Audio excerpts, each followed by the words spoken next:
ሰላም ኣብ ርሑቕን ቀረባን ኮይንኩም እትከታተሉና ዘለኹም ክቡራትን ክቡራንን ከመይ ኣለኹም? ንሎሚ 19 ሓሰ 2018 ዓመተ ምህረት ዝሓረናዮም ሓደሽትን ኣገደስትን ሓበሬታታት ከም ስዕብ ተዋዲዶም ፈለማ ቀንዲ ነጥብታት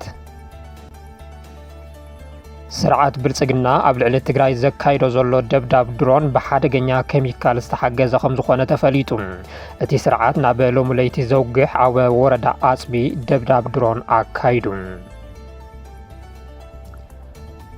መንግስቲ ትግራይ ንሰላማዊ ድርድር 5 ቅድመ ኩነት ምቕማጡ ዕላው ኮይኑ ነበር ፕረዚደንት ናይጄርያ ኦሉሴጉን ኦባሳንጆ ናብ ትግራይ ብምምራሕ ምስ ኣመራርሓ መንግስቲ ትግራይ ከም ዘተዩ ተፈሊጡ። ህወሓት ኣብ ጉዳይ ወልቃይትን ራያን ሕቶ ከም ዘየልዕል ቃል ኣትዩ ንዝብል ክሲ መልሲ ሂቡ። ናብ ድርድር ዝቐርብን ንፖለቲካዊ መሳርሒ ዝውዕልን ብሄራዊ ረብሓ ትግራይ የለን ክብል ነቲ ብኣንዳርጋቸው ጽጌ ዝቐረበ ሓሳብ ነጺጉዎም።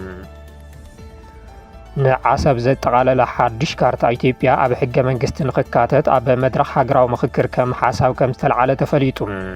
እቲ ንዓሰብ ኣብ ሕገ መንግስቲ ፌደራል ዘጠቓለለ ካርታ ንምፍጣር ዝቐረበ ምክረ ሓሳብ መብዛሕትኡ ደጋፊቲ ስርዓት ተስማዕሚዑሉ ተባሂሉ። ሕዚ ናብ ዝርዝሮም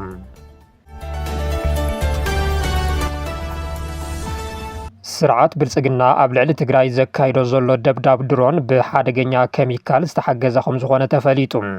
እቲ ስርዓት ናብ ሎሚ ለይቲ ዘውግሕ ኣብ ወረዳ ኣጽቢ ደብዳብ ድሮን ኣካይዱ። ስርዓት ብልጽግና ኣብ ዞባ ምብራቕ ወረዳ ኣጽቢ ጣብያ ፈለገ ወይኒ ቁሸት መብራህቶም ፍሉይ ቦታ በሊጋ ኣብ ዝበሃል ቦታ ናብ ሎሚ ለይቲ ዘውግሕ ሰዓት 7 ፈረቓን ኣብ ካምፖስ ስር ኮንስትራክሽን ደብዳብ ድሮን ምክያዱ ተረጋጊጹ። እዚ ዝተኻየደ ደብዳብ ዝኾነ ዓይነት ወተሃደራዊ ምንቅስቓስ ዘይብሉን ስር ኮንስትራክሽን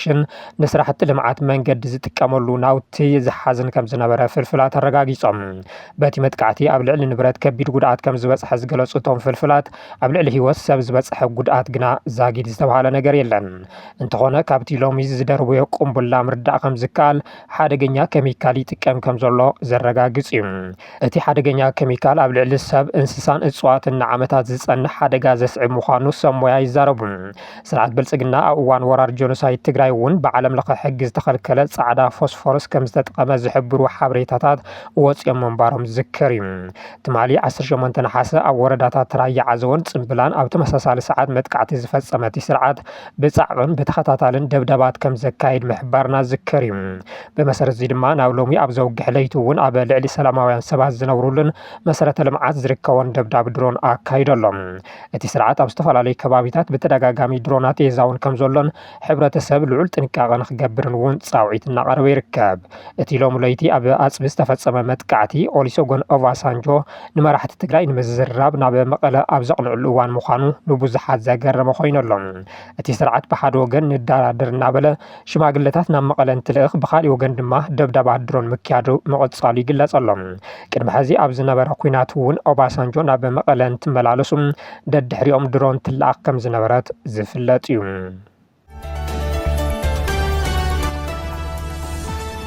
መንግስቲ ትግራይ ንሰላማዊ ድርድር 5 ቅድመ ኩነት ምቕማጡ ዕላው ኮይኑ ነበር ፕረዚደንት ናይጄርያ ኦሉሴጉን ኦባሳንጆ ናብ ትግራይ ብምምራሕ ምስ ኣመራርሓ መንግስቲ ትግራይ ከም ዘተዩ ተፈሊጡ። ነበር ፕረዚደንት ናይጄርያ ኦሉሴጉን ኦባሳንጆ ትማሊ 18 ናሓሰ 2018 ዓመተ ምህረት ናብ መቐለ መጽኦም ምንባሮም ይፍለጥ ዝበለ መግለጺ ቢሮ ጉዳያት ኮሙኒኬሽን ትግራይ ይኹን እምበር እቲ ዝተገበረ ምብጻሕ ኣቐዲሙ ብስዑ ብዝተተሓዘ ቆጸሮን ፕሮግራምን ዘይኮነስ ሃንደበት ዝተገበረ ምዃኑ ኣፍሊጡ። ፕረዚደንት መንግስቲ ትግራይ ቀዲሙ ተታሓዩ ዝነበረ መደብ ዓጺፎም ንኦባሳንጆ ረኺቦም ከም ዘዘራረብዎም ዘመላኸተ እቲ መግለጺ ኣብቲ ዝተገበረ ዝርርብ መሪሕነት ትግራይ ኣብ ዝሓለፈ ሰነ 2018 ዓመተ ምህረት ብዝተገበረ ምርዳእን ዝርርብን መሰረት ትርጉም ዘለዎ ክትትልን ቁፅጽርን እናተገበረ ብዘይምምፁ ሕጉሳት ከም ዘይኮኑን እቲ ኩነታት ናብ ዝኸፍአ ወጥሪ ከም ዝዓረገን ኣብሪሆምሎም ይብል። ምስ መንግስቲ ፌደራል ዝርርብ ክጅመር እንተኮይኑ ድማ ኣመራርሓ ትግራይ 5 ቅድመ ኩነት ከም ዘቐመጠ እቲ መግለጺ ኣመልኪቱ። እቲ ስርዓት ኣብ ልዕሊ ትግራይ ኣንቢርዎ ዘሎ ማዕቀብን ዕፅዋን ቁጠባ ምልዓል ዘካይዶ ዘሎ ወተሃደራዊ ክባን ተፈጢሩ ዘሎ ወጥርን ክሃድ ምግባር ላዕላዊ ግዝኣት ትግራይ ናብ ንቡር ምምላስ ተመዛበልቲ ድሕነቶምን ክብሮምን ብዝሓለወ መንገዲ ምፍጻም ከምኡውን ምምላስ ፖለቲካውን ሕጋዊ መንነት ህዝባዊ ወያነ ሓርነት ትግራይ ህወሓት ዝብሉ መሰረታዊ ጉዳያት ቅድሚ ዝርዝር ምጅማሩ ክምለሱ ከም ዝግባእ መንግስቲ ትግራይ ከም ዝጠለበ እቲ መግለጺ ነጺሩ ካብዚ ብምብጋስ ዋላ እኳ ብወገን መንግስቲ ትግራይ ነቲ ዝኒሄ ወጥርን ምክራርን ኢሉውን ግዜ ዘይህብ ኩነታት ክፍታሕ ዝኽእል ክትትልን ዝርብን ኣይግበርን ዘሎ ዝብል እምነት እንተሃሎ ኦሊሶጎን ኦባሳንጆ ግን ምስ መንግስቲ ፌደራል ተዘራሪበ ኣብ ዝቕጽሉ ሓደን ክልተን ሰሙናት ክምለስ እየ ምባሎም እቲ ቢሮ ኣብ ዘውፅኦ መግለጺ ገሊጹ ኣሎ። ከምዚ ዓይነት ዲፕሎማስያዊ ምትላል ኣብ ትግራይ ዝተለመደ ኮይኑ ቅድሚ ሓደ ወርሒ እውን ኣምባሳደር ኣሜሪካ ኣብ ኢትዮጵያ ኤርቪን ማሲንጋ ናብ መቐለ ምሪሖም ድሕሪ ምዝታይ ንመንግስቲ ፌደራል ኣዘራሪበ ድሕሪ ሰሙን ክምለስ እየ ምባሎም ዝዝከር ኮይኑ ክሳብ ሕዚ ግና ኣይተመለሱን። ንሕና ኩሉ ፀገማት ብሰላም ንምፍታሕ ትማል እውን ሎሚ እውን ፅባሕ እውን ሬዲ ኢና ምክንያቱ ህዝቢ ትግራይ ፀገማት ብሰላማዊ መንገዲ ንምፍታሕ ምንም ነገር የድልን ሬዲ ኢና ቅሩባት ኢና ዝብል መልሲ ኢና ሂብናዮም ዘለና ስለዚ እነዚ ስዒቡ ኣብ ቀረባ ግዜ ክምለሱ እዮም ኣብ ውሽጢ ሰሙን ናብዚ ክምለሱ እዮም ካብቲ ናይ ትማሊ ዝርብ ምርዳእ ከም ዝከኣል ብዝሕዝን መልክዑ ስርዓት ብልጽግና ኣብቶም ዝተነጸሩ መሰረታዊ ጉዳያት ዝጭበጥን ሓቃውን ምምሕያሻት ከም ዘይብሉ እዩ ተራእዩ ዘሎ ዝበለ መግለጺ ቢሮ ጉዳያት ኮሙኒኬሽን ስለዝኾነ እውን መንግስቲ ትግራይ ነቲ ኣብ ዝሓለፈ 4 ዓመታት ዝነበረ ፍሽልን ዘይጭቡጥን ከይዲ ተደጋጋሚ ምይይጣት ዘይትግበር መጽዋዕታትን ኣባይታ ድማ ካብ ዝሓመቐ ናብ ዝኸፍአ ዝቕየር ኩነታትን ኣካይዳን ንምድጋም ዝኾነ ዓይነት ሸውሃት ይኹን ፖለቲካዊ ባህጊ ከም ዘይብሉ ግልጽ ጉዳይ ክብል ኣፍሊጡ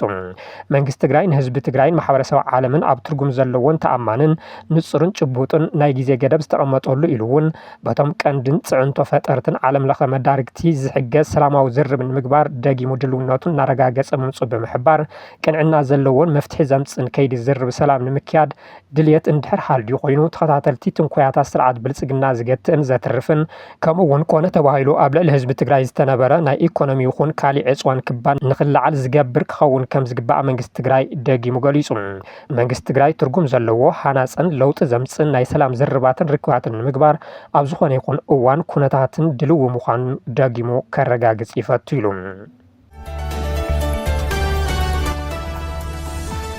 ህወሓት ኣብ ጉዳይ ወልቃይትን ራያን ሕቶ ከም ዘየልዕል ቃል ኣትዩ ዝብል ክሲ መልሲ ሂቡ ናብ ድርድር ዝቐርብን ንፖለቲካዊ መሳርሒ ዝውዕልን ብሄራዊ ረብሓ ትግራይ የለን ክብል ነቲ ብኣንዳርጋቸው ጽጌ ዝቐረበ ሓሳብ ነጺግዎ ኣብ ውሽጢ ትግራይ ዝኾነ ይኹን ሓይሊ ላዕላውነት ትግራይ ናብ ዋጋ ዕዳጋ ናይ ምቕራብን ስልጣንን ሓላፍነትን የብሉን ዝበሉ ምክትል ኣቦ ወንበር ህወሓት ኣይተ ኣማኑኤል ኣሰፋ ንዘረባ አንዳርጋቸው ጽጌ መሰረት ገይሮም ኣብ ፌስቡክ ገጾም ኣብ ዘስፍርዎ ጽሑፍ አንዳርጋቸው ጽጌ ምስ ብልጽግና ትሕባር ኣብ ልዕሊ ህዝቢ ትግራይ ዝፈጸሞ ጀኖሳይድ ከይኣኽሎም ሕዚ እውን ምስ ብልጽግና ዝተባኣሰ መሲሉ ህወሓት ንፋኖ መማእኸሊ ለማኒ ከም ዝለኣኸን ላዕላዊ ግዝኣት ትግራይ ከም ዘይሓትትን መንግስቲ ኤርትራ ቃል ኣትዩ እናበለ ይሕሰሎ ብምባል ነቒፎም ስርዓት ብልጽግና ገንዘብ መዲቡ ብህዝባዊ ሓይልታት ዝተፈጠረ ምሕዝነት ንምፍራስ ደለልቲ ቆጽር ከም ዘሎን እዚ ተግባር እዚ እውን ናይ ተሽርሒ ውፅኢት ምዃኑ ዘነጸሩ ኣይተ ኣማኑኤል እቲ ምሕዝነት ሓደጋ ህልውና ዘንጸላለዎም ሓይልታት ብሓባር ዝቃለስሉ ባይታ እምበር እቲ ሓደ ነቲ ካሊ ፀውዑ ቃል ዝኣትወሉን ዝልምናሉን ጉዳይ ኮነን ብምባል ኩላትና ኣብቲ ቃልሲ ዘለና ሓይልታት ዘራኽበና ዋና ጉዳይ ብጀኖሳይዳዊ ስርዓት ብልጽግና ኣብ ሓደጋ ዝወደቐ ሓበራዊ ህልውና ህዝብና ኢሎም ኣብ ውሽጢ ትግራይ ዝኾነ ይኹን ሓይሊ ላዕላውነት ትግራይ ናብ ዋጋ ዕዳጋን ድርድርን ናይ ምቕራብ ስልጣንን ሓላፍነትን የብሉን ዝበሉ ኣይተ ኣማኑኤል ኣሰፋ ህወሓት እውን ናይ ህልውና ቃልሲ ምስ ዘካይዱ ህዝባዊ ሓይልታት ኣብ ግልጽነት ዝተደረኸ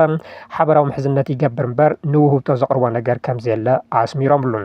ኩላትና ህዝብና ካብ ናይ ህልውና ሓደጋ ንምድሓኒና ንተሓባበርን ንቃለስን ዘለና ድማ ኢሎም ኣብዚ ሰሙን አንዳርጋቸውን መሰላቱን ቆርበት በጊዕ ተኸዲኖም ኣብ መንጎ ተሓባበርቲ ሓይልታትን ኣብ ህዝብታትን ጥርጣረ ብምዝራእ ነቲ ቃልሲ ንምፍሻል ይሰርሑ ከም ዘለዉ ብምምልኻት እዚ ድማ ናይ ሙሉእ ዕድመኦም ዝተጸመድሉ ፖለቲካዊ ሽርሒ ምዃኑ ገሊጾም ህወሓት ብመንግስቲ ኤርትራ ይኹን ብኻልእ መንገዲ ንዝኾነ ሓይሊ ዝለኣኾ መማእኸሊ ኮነ ዝኣተወ ቃል ከምዘየለ ዘነጸሩ ምክትል ኣቦ ወንበር ህወሓት ኣይተ ኣማኑኤል ኣሰፋ ዘራኽበና ሓበራዊ ናይ ህልውና ሓደጋን ማሕበራዊ ቃልስን ብምዃኑ ቆርበት በጊዕ ብዝተኸደኑ ተኻሉ ከም ዘይዕንቀፍ ጌርና ክንሃንጾ ኢና ኢሎም ኣብ መንጎ ሰሜናውያን ዝተፈጠረ ጽምዶን ስርዓት ብልጽግና ብዓብዪ ከም ዘባሃረሮ መረጋገጺ ካብ ቀረባ እዋን ነዘም ውጥም ቅልቅል ዝብሉ ዘሎ ኣካላት መርኣያ ከም ዝኾኑ ዝሕብሩ ገለ ደገፍቲ ጽምዶም ናይ ጆሃር መሐመድን እስክንድር ነጋን ናይ ሰሙን ተቃውሞ ከም ኣብነት ይጠቕሱ ኣብይ ክእለ እምበር ብልጽግና ዝበሃል ካብ ስልጣን ክወርድ ድልየት ከም ዘይብሉ ዝገለጸ ጆሃር መሐመድ ናይዚ እዋን ኣሎ ዝብሎ ልዕልና ኦሮሞ ንምሕላው ነቲ ስርዓት ንምድሓን ቅልቅል ኢሉ እዩ ኣባል ዕጡቕ ሓይሊ ፋኖ ዝኾነ እስክንድር ነጋ እውን ኣብዚ ሰሙን ጽምዶ ጸረ ኣምሓራን ኢትዮጵያን እዩ ብምባል ከም ዝተቃወሞ ዝፍለጥ እዩ ይኹን እምበር እቲ ግንባር ንእስክንድር ነጋ መጠንቀቕታ ከም ዝሃቦ ኣብ ዘውፅኦ መግለጺ ዕላው ገይሮሎም ካብ ቀረባ እዋን ነዘ ናብቲ ፈለማ ኣብ መንጎ ህዝብታት ትግራይን ኤርትራን ዝተጀመረ ጽምዶ ዝተሓወሰ ኣይተ አንዳርጋቸው ጽጌ እውን ሕዚ ንጽምዶ ብዘፈርስ መልክዑ ተኸሲቶሎም ሓደ ኣካል እቲ ጽምዶ መሲሉ ምስ ሓደ ሚድያ ጻንሒ ዝገበረ አንዳርጋቸው ጽጌ ህወሓት ምስ ፋኖ ሓቢርና ንሰርሐሉ ኩነት ፍጠሩልና ዝብል ንመንግስቲ ኤርትራ መሸማገሊ ንክኸውን ሕቶ ምቕራቡ ይገሊጹ ኣብየናይ ኣኼባ ከም ዝተኻየደ ዘይጠቐሰ አንዳርጋቸው ጽጌ ኣብቲ ኣኼባ ብመንግስቲ ኤርትራ ዝቐረበ ቅድሚ ኩነት ይፈልጥ እየ ዝበለ ኮይኑ እዚ ንምግባር ንሕና ክንፍትንን ክንጽዕርን ኢና ግና ሓደ ዘጸግም ነገር ኣሎ ጉዳይ ወልቃይትን ራያን ተልዕሉ እንተኮይንኩምን ብጉልበት ክንሕዞ ኢና እንተይልኩምን ፋኖ ኣምሓራ እዚ ፈጽሙ ስለ ዘይቕበሎም ቅድሚ ንኽልቲኦኹም ምርኻብና ንሕና መልሲ ክንነግረኩም ኣይከኣልን ኢሎምዎም ይብል ብመሰረት እዚ ብወገን ህወሓት ግልጽ መልሲ ተዋሂቡ ዝበለ ኮይኑ ንሕና ሓደጋ ህልውናና ዝኾነ ስርዓት ኣሎ ነዚ ስርዓት ኣብ ምእላይ ክንተሓባበር ኢና ኣብዞም ቦታታት በይናዊ ዝኾነ ወተሃደራዊ ስጉምትን ምንቅስቃስን ኣይንገብርን ብምባል ንመንግስቲ ኤርትራ ቃል ከም ዝኣተው እዩ ዝገልጽ ካብዚ ብተወሳኺ ኣመራርሓ ህወሓት ምስ ኣመራርሓ ፋኖ ከም ዝራኸቡ ብምጥቃስ ኣብ ዝተረኸቡሎም እዋናት ተመሳሳሊ ሓሳብ ከም ዝተዘራረቡ ብምሕባር ወልቃይትን ራያን ኣብይ ኣብ ኢትዮጵያ ምስተኣልየ ብዘተ ዝፍታሕ ከም ዝኾነ ቅዋም መሓዞም ኣቃሊዑ ነዚ መልሲ እምበር ኣይተኣማንየለ ሰፋ ፀጉሪ በጊዕ ዝተኸደነ ተኹላ ብምባል ንአንዳርጋቸው ጽጌ ብምግላጽ ንድርድር ዝቐርብ ግዝኣት ትግራይ ከም ዘየለ ዝሕብሩ እንተኾነ እዚ ጉዳይ ላዕላውነት ስለ ዝኾነ ብውልቀ ማሕበራዊ ሚድያ ጥራሕ ዝግለጽ ኣይኮነን ህወሓት ብዕሊ መግለጺ ክወጽሉ ይግባእ ብምባል ብዙሓት ይሓተሎም አንዳርጋቸው ጽጌ ምስ ስርዓት ብልጽግና ብምዃን ብዘይንሕስያ ኢና ክንቃለሶም ዝግባእ ብምባል ዘለዓል ዝነበረን ኣብ ልዕሊ ህዝቢ ትግራይ ገበን ጆኖሳይድ ንኽፍጸም ካብ ዝገበሩ በቀዳምነት ዝጽራሕን ሰብ ምዃኑ ይፍለጥ ገና የማገናኘቱ ሙከራ ሳናደርግ መልሱን ልንገራቸው እንችላለን አይቻልም ነው ያሏቸው በህወሓት በኩል የተሰጠው መልስ ግልጽ ነው እኛ እነዚህ ቦታዎች የበለጠ ህልውና አደጋ ውስጥ የጨመረን አገዛዝ አለ ይሄንን አገዛዝ በማጠር ላይ እንተባበራለን በእነዚህ ቦታዎች ላይ ዩኒላተራል የሆነ ወታደራዊ እንቅስቃሴና እርምጃ እናደርግ ብለው ለኤርትራ መንግስት ቃል ገብተዋል እኔ ይሄንን በመረጃ ደረጃ ነው ማቀው ነው ሰጥ ያለው ሸውዓተ ዝተወደቡ ዕጡቃት ሓይልታት ኢትዮጵያ አንጻር ውልቀ መላኸ ኣብይ ኣሕመድ ወተሃደራዊ ሓድነት ፈጢሮም ይንቀሳቐሱ ኣለዉ ክብል ሓደ ዓለም ለኸ ማዕኸን ዜና ጸብጺቡ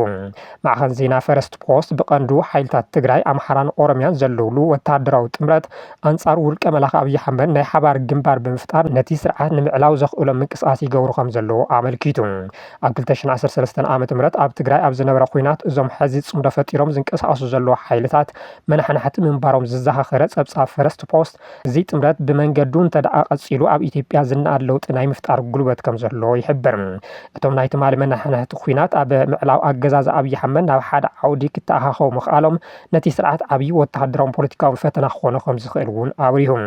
ኣብቲ ወተሃደራዊ ጥምረት ኣብ ልዕሊ ኣብይ ኣሕመድ ዝዓመፁን ኣብዚ ሃገር ለውጢ ክመፅእ ዝደልዩን ሓይልታት ትግራይ ፋኖ ኦሮምያ ጉሙዝ በርታን ሶማሌን ኣብ ትሕቲ ሓደ ወተሃደራዊ እዝ ብምዃን ንምቅላስ ከም ዝተዛተዩ ንኣመራርሓ ዕጡቕ ሰራዊት ፋኖ ጥቃስ ኣቃሊሑ ማዕኸን ዜና ፈረስት ፖስት ስርዓት ብልጽግና ኣብ ከተማታትን ኣብ ልዕሊ ሲቪላትን ተኸታታሊ ደብዳባት ይካይዳሎ ዝበለቲ ማዕኸን ዜና ንቕንያቱ ኣብ ከተማ መቐለ ሰላማውያን ሰባት ኣብ ዝነበሩሉ ደብዳብ ብምክያድ 5 ህፃናትን 7 ደቂ ኣንስትዮን ዝርከብዎም 13 ሰላማውያን ሰባት ከም ዝቆሰሉ ኣረጋጊጸ ኢሉ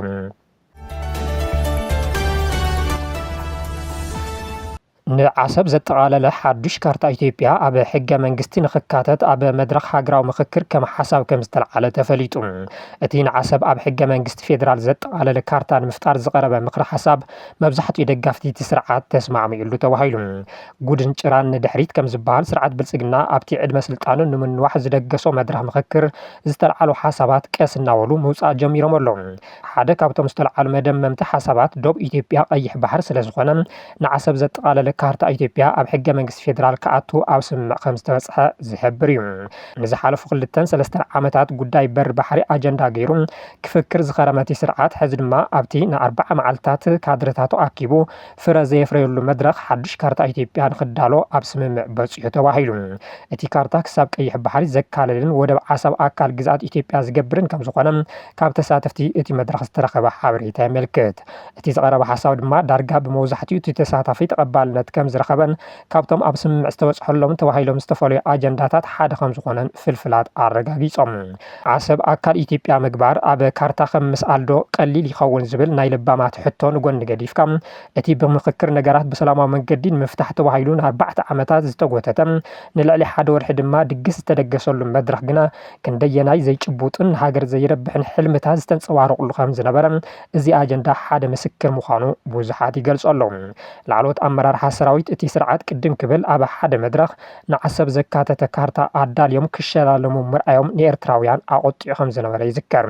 ብተመሳሳሊ ኣብ ክልል ዓፋር ዝርከብ ምስሌነ ምምሕዳር ስርዓት ብልጽግና ዓፋር ንዓሰብ ዘጠቓለለ ካርታ ዝሓዘ መደልያ ንሓደ ሓላፊ ኮሚሽን ፖሊስ እንትሽልም ምርኣዩ ዝዝከር እዩ። ኣብቲ ኣብ መድረክ ምክክር ዝተለዓለ ንዓሰብ ዘጠቓለለ ሓዱሽ ካርታ ኢትዮጵያ ኣብ ሕገ መንግስቲ ይካተት ዝብል ምክሪ ሓሳብ ኣመልኪቱ መንግስቲ ኤርትራ ዛጊድ ዝበሎ ነገር የለን። ክቡራትን ክቡራንን ነዚ ዕለት ዝሓዝናዮም ሓበሬታታት ነዚኦም ይመስሉ ነይሮም። ስለዝተኸታተልኩምና ኣዝና ነመስግን። ሰላም ድሓን ኩኑ።